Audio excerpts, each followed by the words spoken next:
Lots of cameras, lots of people. Just gonna pretend like we're at your house, or there's a bunch of people from the LA Times Food Bowl really interested in boom, boom, boom, boom, boom, pickles and their cheesy greens. Okay, hi. Good morning. Hi, I'm Sara Krame. I'm Sara Hymanson. And we are the chefs and owners of Kismet and Kismet Rotisserie here in LA. And we have a cookbook called Kismet.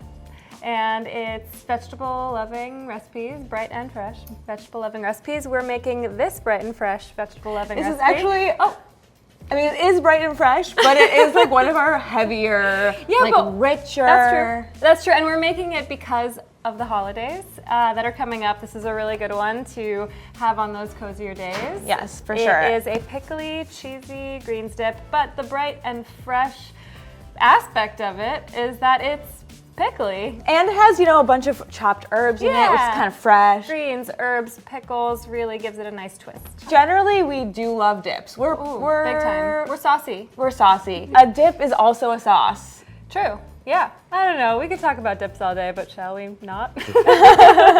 And we can just make this one, which is maybe seems intimidating because there's a few different steps. Yeah, but it's very easy and different techniques, which is nice to have in your repertoire, but it is actually super simple. And you can't fuck it up.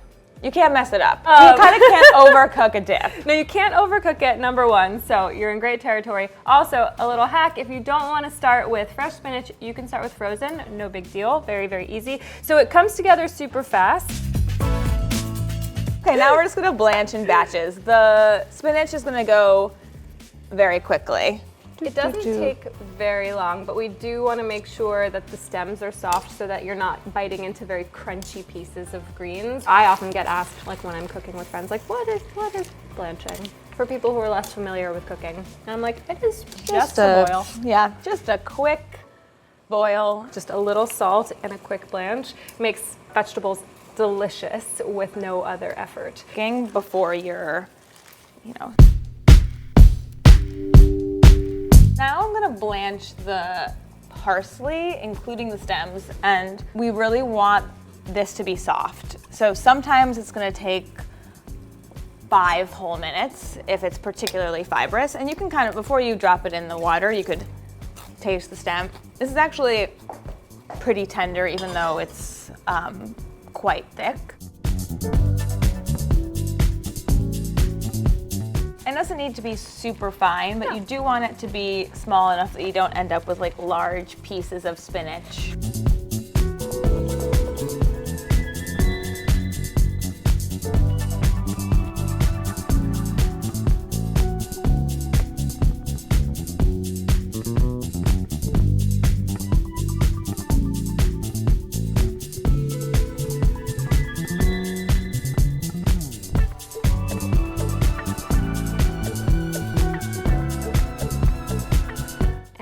We've got sour cream and cream cheese. Cream cheese? Cream cheese, essential for a creamy dip. Should we do that again so it seems like I know what I'm talking about? You're like, and? I'm like, sour cream and?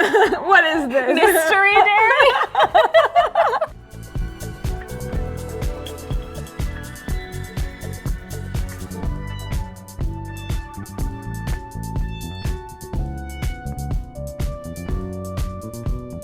We let the cream cheese temper, / we popped it in the microwave for 30 seconds, which makes it much easier to mix.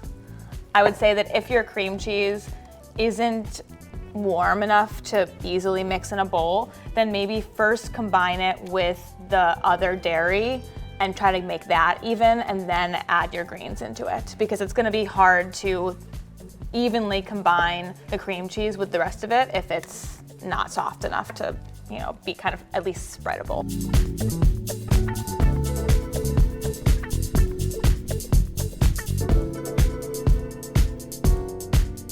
Pickles really is like our little secret. This is kind of like the twist on the dish, and it's not a thing that I think most people would ever think of for this kind of thing, but it's really nice. Mm-hmm. It really makes it distinct and delicious.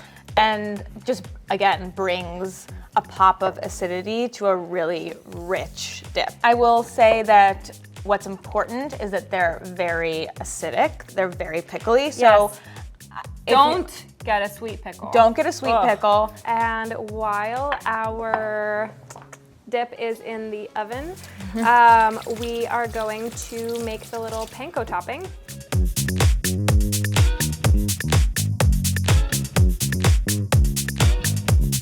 We heated this up because we wanted to be able to eat it quickly for you all. Faster, yeah. And you can do this if you're in a hurry. And I just gently heated it on the stove until it was nice and melty. You can also completely prepare this ahead of time, put it in your fridge without doing this step. Especially, you can put it right into your container that's gonna go into the oven, and then it'll just take a little longer in the oven if you've got more time on your hands on the back end. You've got like another 45 minutes or something to go from cold to hot.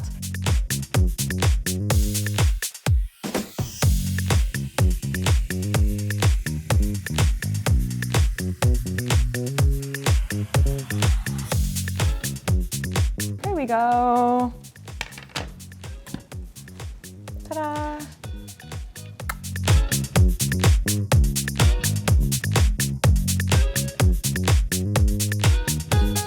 Did it work?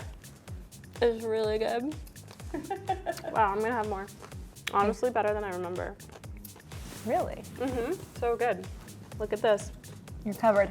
Yeah, sign of a job well done. Yum. Is she happy? Mm-hmm. That's the real question. Wow. The pickle is just so key. So good.